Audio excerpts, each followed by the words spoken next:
So our second speaker is going to speak on the student nurse and his or her personal finance, a comprehensive look at personal financial planning, and that will be done by the Executive Director for the Center for Financial Literacy Education Africa, Mr. Peter Asare Nyarko.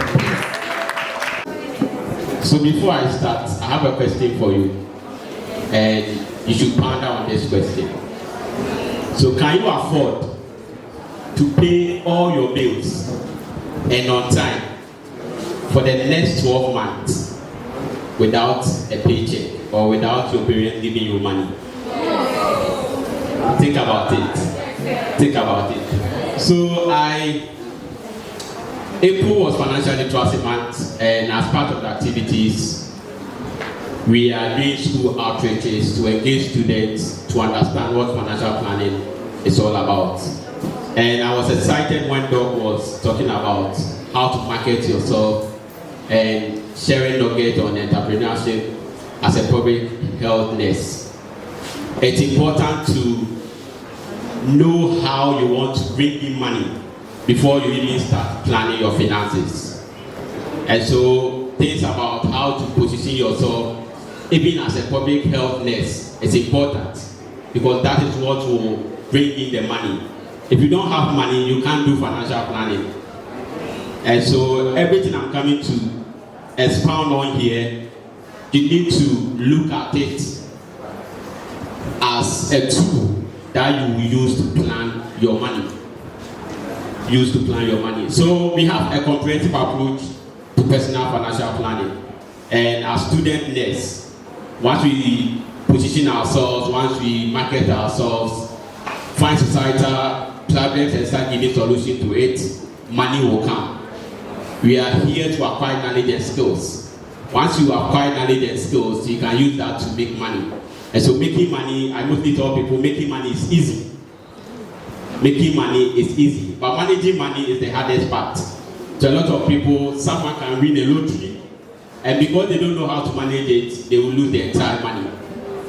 So when we talk about financial planning, we are talking about all the activities or decisions you take with regards to your money. So as a student nurse, if you get money, how do you manage the money? How do you take decisions with regards to that money? And if you can see on the screen, we have a comprehensive approach to personal financial planning. We have identified 11 components that sums up the entire financial planning process. And so if you want to have a comprehensive financial plan, you need to have these tools, or you need to understand these areas and use them to plan your personal financial plan. The first one is things about your paperwork. Since the very day you were giving birth, you were given a birth certificate, right? Since that time, your paperwork has been increasing. Now you pay your fees and you are given a receipt. Where do you keep this receipt? You open a bank account, you are given your bank number. You also have access to your bank statement. Where do you keep this important paperwork? You rent an apartment, you are given a rent contract.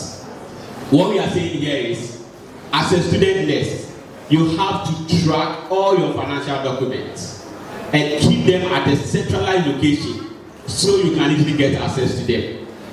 Now, financial document is not only about the paperwork, it's also about digital files, your Momo pins, your bank account numbers, your insurance policies, your investment certificate. Where do you keep this important document? And I share this story everywhere I go. A friend of mine bought a land around Dodowa for 25,000 Ghana cedis. He was giving a document to cover the land. When he go home, he just placed the document somewhere. Now my friend wanted to start a project on the land. When he got there, someone was also on the land. And then they have to take this to court. Now the court is saying, provide your document. My friend came home, looked, and he couldn't find the document. This means he has lost 25,000 Ghana cedis.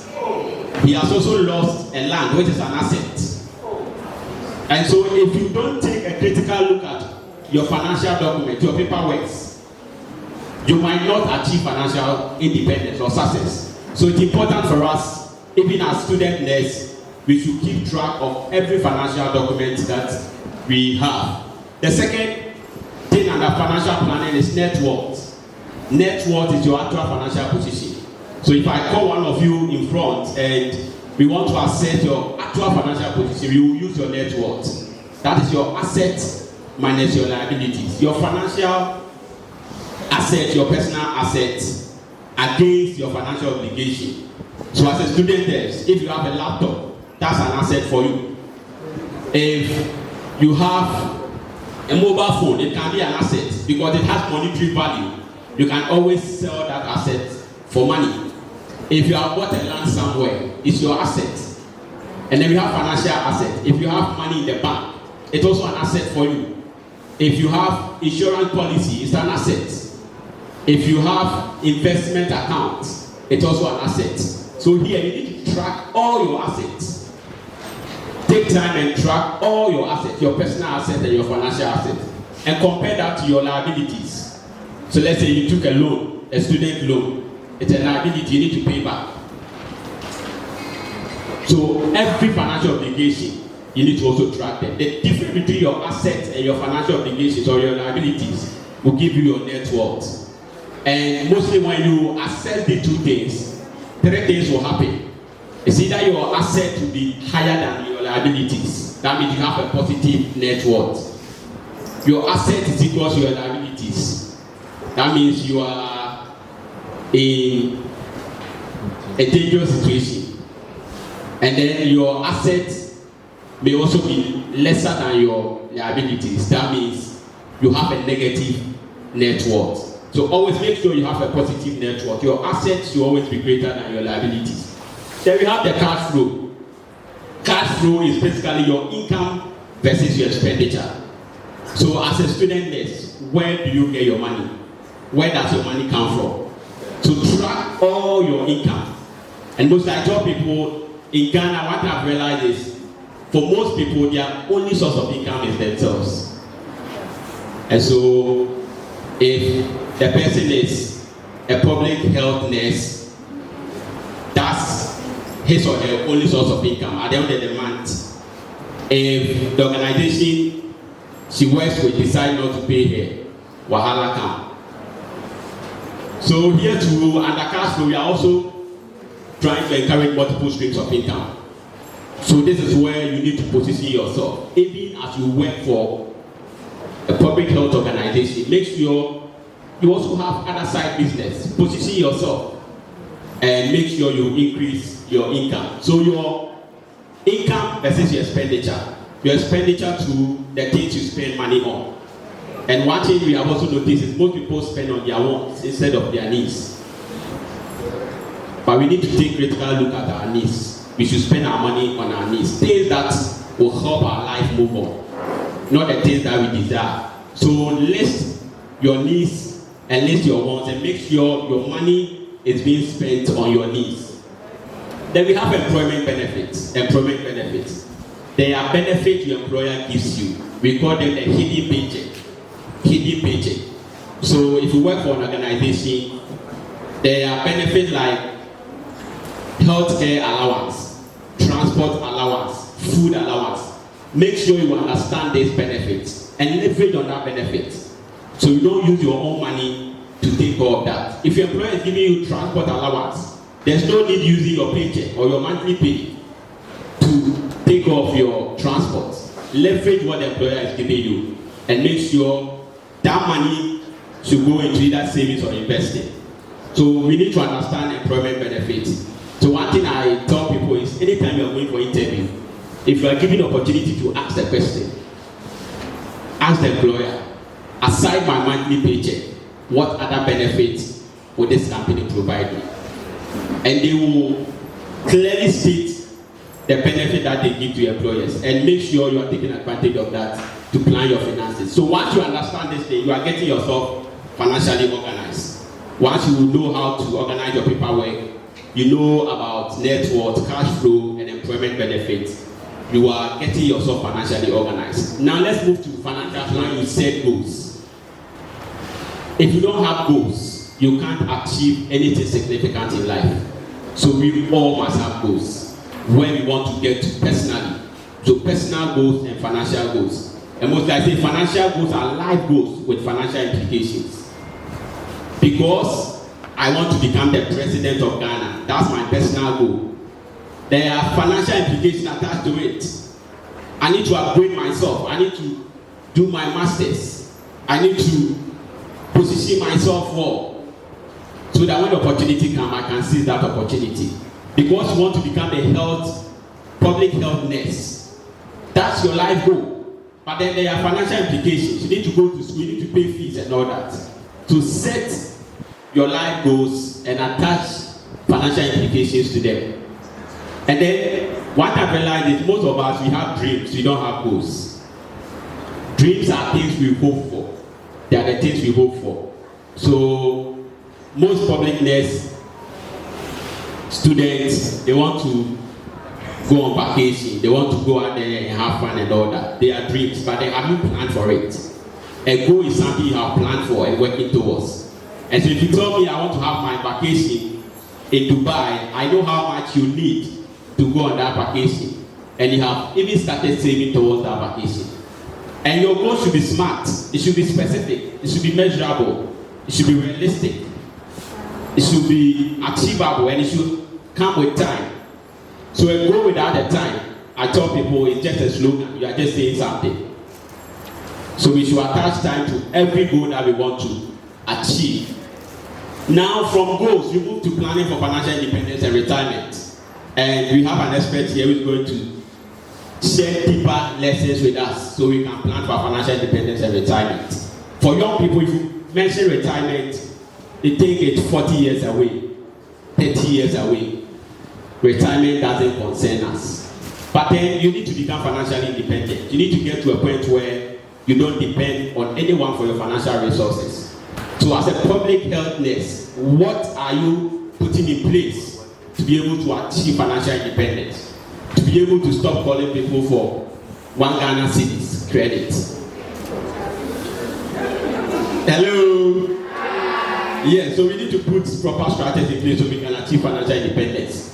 The next one is major expenditures. We need to plan for major expenditures. So these are high ticket items. They are things you need huge money to purchase them. So if you want to buy iPhone 15, you can't just go into your bank and take money to buy iPhone. Plan for them. If you want to buy a car, if you want to get married, if you want to do your masters, upgrade yourself. These are high expenditure items. You can't just wake up one day and say, I want to do this. You need to plan for them. So plan for all your major expenditures. Very important. Investment. Investment is a leverage to create wealth. There's this quote I like so much. If you don't find a way to make money while asleep, you will work all your life for money.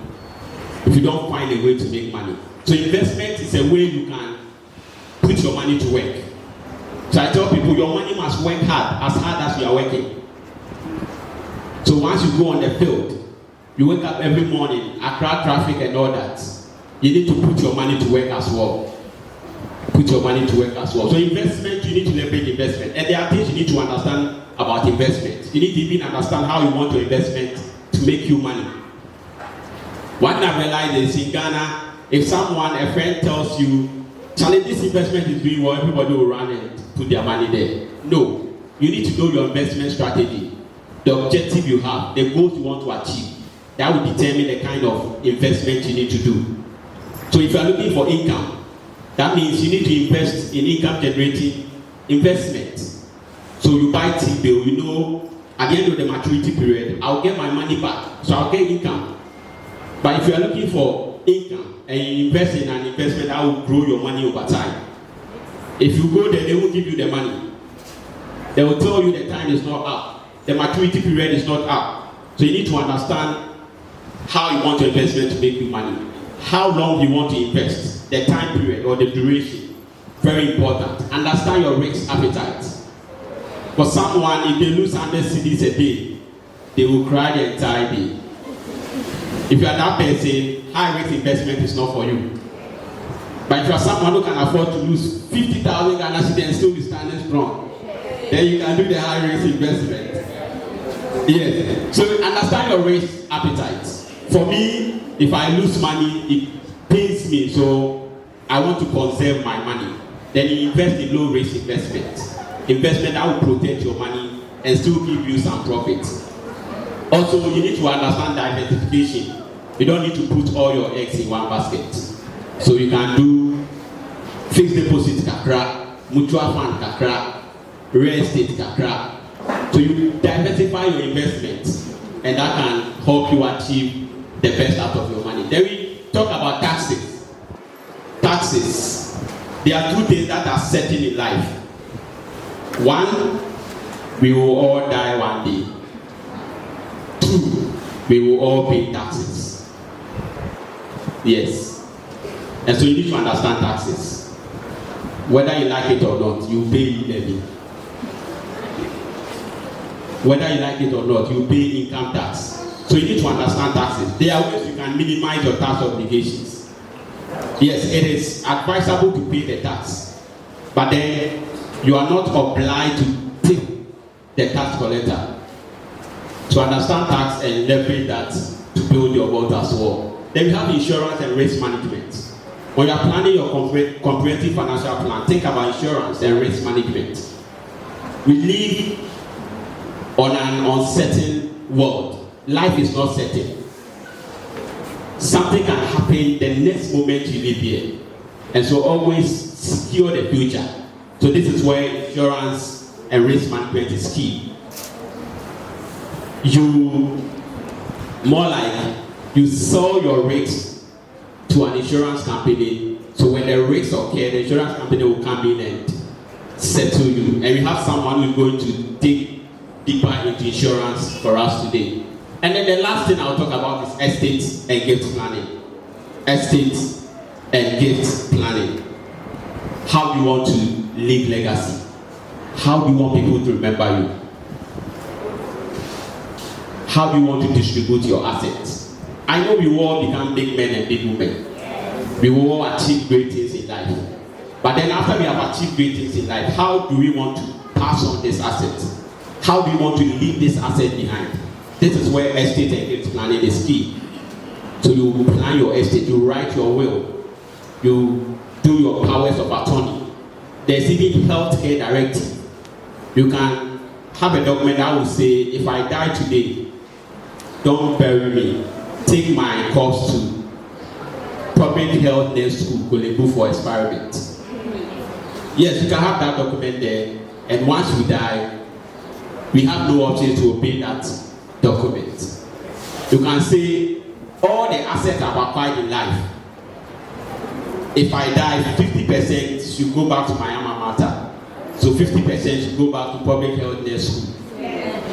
And they will share your asset into two and give 50% to the school. 50% should build a library for my community. Should build an auditorium for my church. So this is how you plan estate and gift planning. So we should all see ourselves building wealth and then distributing that wealth, helping society and imparting lives.